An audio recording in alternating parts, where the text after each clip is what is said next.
Hello everyone, Z66, your underpaid, undertrained, underinsured mechanic / home repair guy. This is going to be a video and also in sections on how to do specific things, but a complete tank up rebuild along with cutting off rusted out bolts. So like I said, I'm going to break this up into different sections for some people that just need to see certain things, but this will be a complete video on doing a tank up rebuild. All right. We are going to go over what you need for this repair. And let's be 100% honest. This is not the end all be all for what you're going to need because your toilet may be different. You may have different issues, but let's go over it. One of the first things you're going to need is a wet dry shop vac. This is a Harbor Freight model. It's a Bauer. It's been great. I've used it. Some shop towels would be nice. This is the Corky Universal Kit. This is after because I didn't know exactly what I need. But this is the complete kit that I use. I have a 17, a 12, an 11, and a 13 and 12. The 11 was what I needed for the bolts. That's the most asinine bolt size I've ever seen in a kit. It should have been a 10 or a 12, more common. Flathead, some Cobra pliers. I'm going to be honest with you, some slightly bigger ones would have been useful. You don't have to have snippers. A knife will work, but I use that to trim up the water line a little bit in the tub. Oscillating tool, you got to cut off mine. This is a Craftsman, and you're going to need some blades to cut through it. I got these Israx tungsten carbide.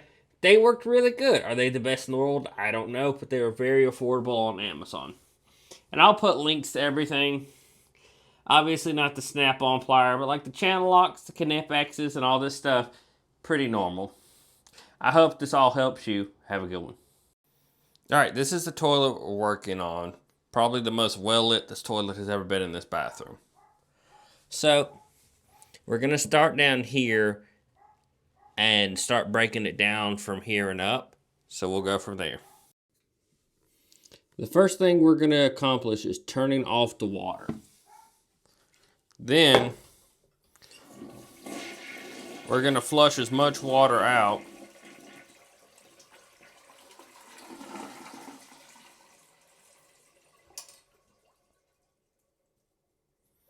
then we're going to try to, because we're going to need to drain the tank.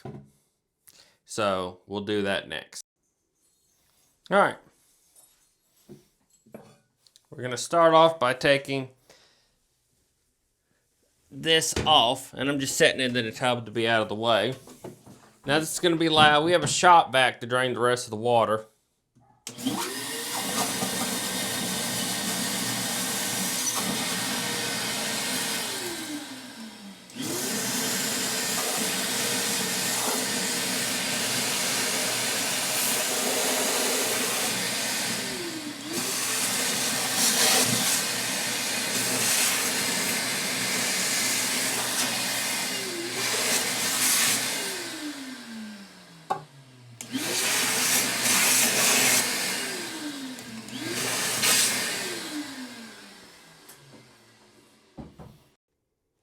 Now, we need to take this water line off. Alright, I'm sorry I couldn't get much footage of me working on this. I had to use a boxing wrench to get it loose. It was pretty corroded on there. I had to get some leverage on it. But yeah, that is your feed line, the bottom. And I gotta work on the top some, it's a little stuck. But we're going to replace that with a nice new stainless steel section. So give me a sec. Alright, we need to take this water spigot, this water valve off. There's probably going to be a little water in it too. Lefty loosey. Alright, so I got it off. I eventually had to get my oscillating tool that we're going to need for this section here and just cut the plastic very slowly to get it to get a screwdriver in there to break it loose. But yeah, sometimes you gotta get creative. So, there's a nut right here that screws on here. We're gonna take that off. And then we're gonna pull the fill valve up. Now, this is actually the replacement one. I halfway fixed this just to get it working.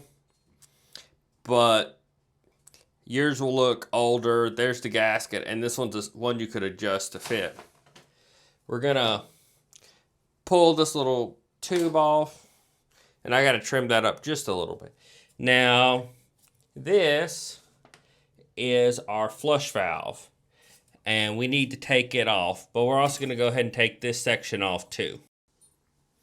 All right. For the next session, we're gonna get this handle off. Luckily, just gotta loosen up by hand. We're not replacing this flush handle because it's in good shape.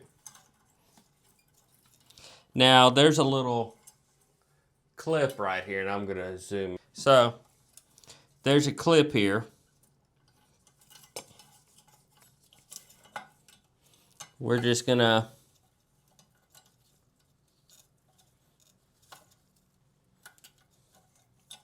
well, it looks like it's gonna stay on there, so we're just gonna unhook the chain. All right.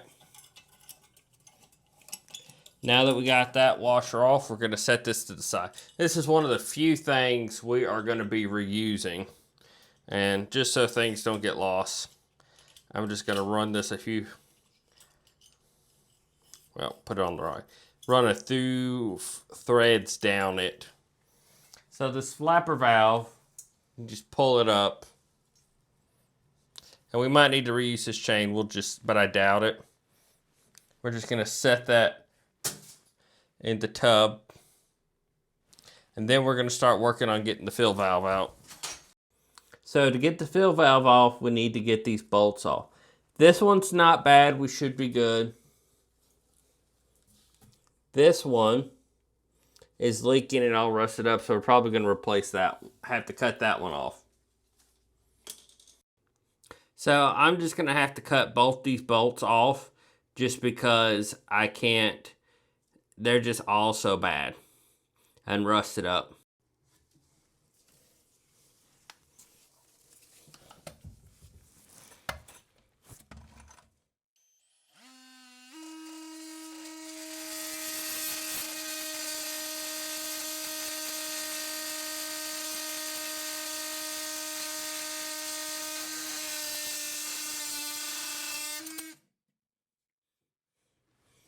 Ta-da! That was so much easier than trying to fight. Alright, actor action report. This little cutting blade from Amazon was great, this Craftsman. You can kind of see my foot's in the way, but the bolt's gone there. I wish I really could have filmed this one, but it just disintegrated. So, we're gonna get some stuff out of the way. That bolt that was so rusted actually disintegrated as I was cutting it off. And you can see this one wasn't in great shape too. But this is why definitely more of an intensive project to handle and why you'll need some better tools. Alright. We're just going to lift up. Get that out of the way. And we're going to clean this up too. Alright, this is the gasket you got to take off, and then there's a big washer we got to get here. Hopefully I have big enough pliers.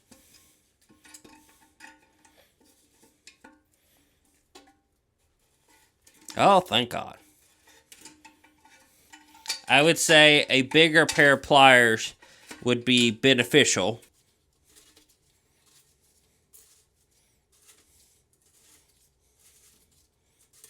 Woo! Ta-da! Now, we're going to work on doing, what is this called? I keep forgetting. Don't judge me. The flush valve.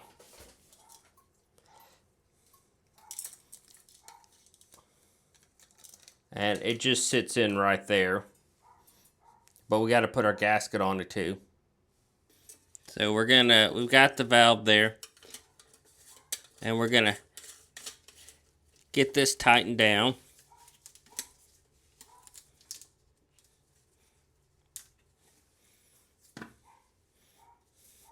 Then we're going to put the new gasket on there.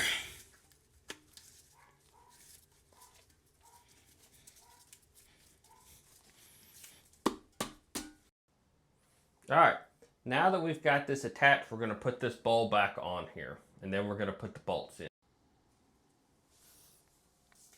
Now this gasket you're putting on here, you don't have to, like the wash nut, you don't have to make it super tight because it is going to compress down once these bolts come down. Now they give you 3 bolts, and I guess there are some toilets that have 3 bolts, but you're going to be careful because this is still loosey-goosey. You don't want to drop it and break it, especially with the vintage one I'm working on. So with these, you need to put a bolt and a rubber washer.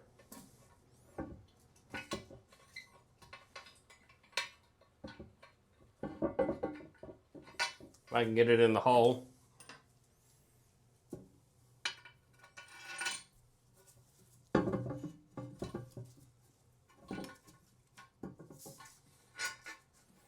Alright, now for the bottom section, you're going to do a washer and a bolt. And don't tighten one up all the way and then do the other.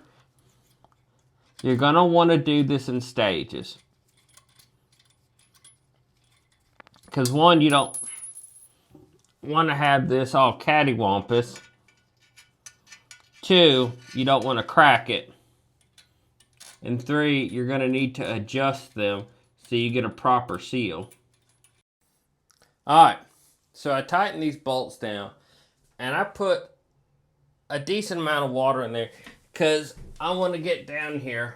This is where light comes to your friend. I want to see if I have any water coming down from these gaskets.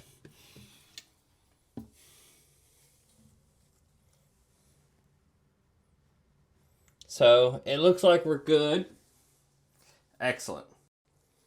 Alright, so this is the overflow valve. You want it like an inch below the water line. I think mine might be slightly high, but I'm still kind of just... This is our fill valve. We're going to have it about right there for it. And then we're going to put the tubing in. And down here, there's a washer you put in for the fill valve and everything. So you're going to put your little valve in there. You need to lock this in. And we're going to snip this a little shorter. And I'm going to be test fitting and probably trimming this up. So yours may not be 100% like this. We're doing this in stages to make sure we get it right. Alright, so I got the handle here. And probably I'm going to have to take up some of this slack because I feel like this is too high. But we're just test fitting everything right now. And that's what you're going to have to do when you get these universal kits. Okay, so we're going to get this feed line. Alright, here's the final bit.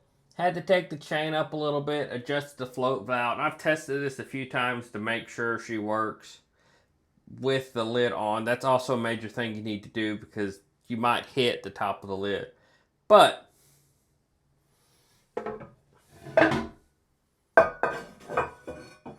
you should be impressed with how I did that one-handed because it was not easy.